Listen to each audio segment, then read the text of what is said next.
বিসমিল্লাহির রহমানির রহিম। আমরা আছি ধামরাই থানার মাখুলিয়া গ্রামে।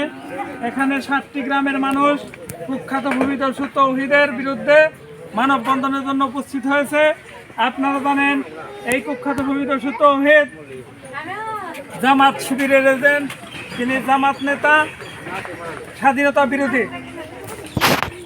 দেলোয়ার হোসেন সাইদির ঘনিষ্ঠ সহচর কুখ্যাত ভূমিদস্যু তৌহিদের বাবা শাহ আলম শিকদার।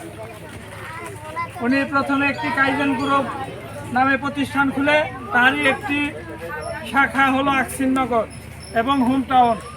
এখানে 2টি হাউজিংয়ের বিলবোর্ড দিয়েছে এবং আকসিননগর এরিয়ার মধ্যে যে সকল কৃষকের জমি পড়েছে সেই জমিগুলো সে কৃষকের সাথে আলাপ আলোচনা না করে, কোনো জমি ক্রয় না করে সে বালু দিয়ে ভরাট করেছে। যখন কৃষকরা তাকে জিজ্ঞেস করলো আমার জমি কেন তুমি ভরাট করো, তখন তাদেরকে বলে এই জমি আমার হাউজিং এর ভিতরে পড়েছে, আমি এই জমি আমার কাছে তোমরা বিক্রি করো। তখন 20,000 টাকা মূল্য নির্ধারণ করে। কৃষকের জমি যখন কৃষক বিক্রি করতে রাজি হয় না তখন তাকে মিথ্যা মামলা দেয়। অনেক কৃষককে মারধর করে অফিসে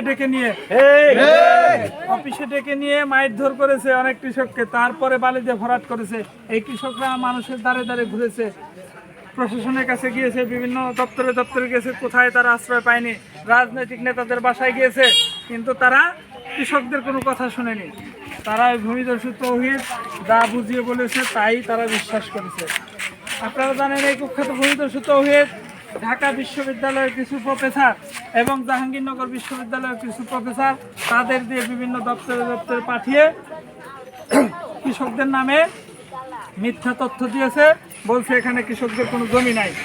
আপনারা জানেন এই বিশ্ববিদ্যালয়ের প্রফেসরদের তৌহিদ এখানে ফ্রিতে প্লট দিয়েছে এবং তাদের মাসে লক্ষ লক্ষ টাকা দেয়। ও তাদের এই আকসিননগর উপদেষ্টা হিসেবে রেখেছে, একটা সম্মানী ভাতা লক্ষ লক্ষ টাকা এই বিশ্ববিদ্যালয়ের প্রফেসরদের দেয় এবং তারাও দালাল। এই ঢাকা বিশ্ববিদ্যালয়ের প্রফেসর আছে কয়েকটা, জাহাঙ্গীরনগর প্রফেসর আছে কয়েকটা, তারাও দালাল। তৌহিদের কাছ থেকে দালালি খায় তারা। বিভিন্ন আত্মীয় স্বজন বিভিন্ন মাধ্যমে তারা ক্লায়েন্ট নিয়ে সেখানে জমি বিক্রি করে দেয় তৌহিদকে এবং সেখান থেকে তৌহিদের কাছ থেকে এই বিশ্ববিদ্যালয়ের প্রফেসররা দালালি খায়, তারাও জমির দালাল, তারাও ভূমিদস্যু। আপনারা জানেন আমাদের গ্রামেও বেশ কিছু দালাল আছে।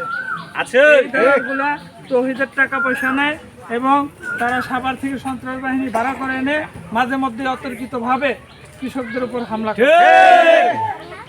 আপনারা জানেন কিছুদিন আগে তৌহিদ এখানে কৃষকদের উপর হামলা করেছিল, সাভার থেকে সন্ত্রাস বাহিনী নিয়ে এসে, কিন্তু এক পর্যায়ে কৃষক জনতা উত্তপ্ত হয়ে তৌহিদকে গণধুলাই দেয়, জুতা পিটা করে এই এলাকা ছাড়া করে।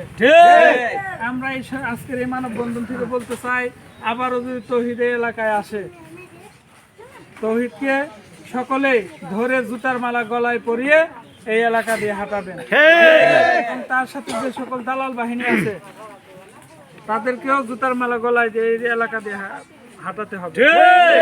এদের কোনো ছাড় হবে না। এই দালাল বাহিনীরা অনেক সময় অনেক কৃষকদের বলতেছে তোমাদের বিরুদ্ধে মিথ্যা মামলা দিবে, তোমরা আসো তৌহিদের অফিসে চলো, কেউ যাবেন না। এই দালালদের কথা শুনবেন না। এই দালালরা ভয়ভীতি দেখাইব, টাকার প্রলোভন দেখাইব, দেখিয়ে তৌহিদের কাছে নিয়ে যাবে। পরবর্তীতে আপনার জমিগুলো এমনি হারাবেন। আপনারা এই আন্দোলনে থাকেন, আপনারা আমাদের ন্যায্য অধিকার, আমরা আমাদের জমি ফেরত চাই। এটা আমাদের ন্যায্য অধিকার, আমাদের আর কোনো কিছু চাওয়ার নাই। আমরা আমাদের যে সকল জমি হারিয়েছি আমাদের কাগজপত্র দেখেন, আমাদের ন্যায্য অধিকার আমরা ফেরত চাই। এবং তৌহিদের যদি কোনো বৈধ জমির কাগজপত্র থাকে ওই জমির প্রতি আমাদের কোনোই নাই। ও কোথাও কোনো বৈধ জমির কাগজপত্র দেখাতে পারে নাই, কারণ সে কোনো জমি ক্রয় করে নাই, নাম বায়না করে সেটা দখল করে নিয়েছে। আমরা মাননীয় প্রধানমন্ত্রী জাতির পিতার কন্যা জননেত্রী শেখ হাসিনার কাছে এই কুখ্যাত ভূমিদস্যুর বিচার চাই। একে এমন একটি শাস্তি দেওয়া হোক যাতে এই বাংলাদেশে আর কোনো ভূমিদস্যু কোনো কৃষকের জমি জোরপূর্বক দখল করতে না পারে এবং এই কৃষকদের ফসলি জমি পুনরায় আমরা কৃষকরা ফেরত চাই। এই বলে শেষ করছি। জয় বাংলা, জয় বঙ্গবন্ধু, জয় হোক বাংলার মেহনতি মানুষের। সবাই একটু স্লোগান দিয়ে আমরা বাদ দিই এখানে। হ্যাঁ,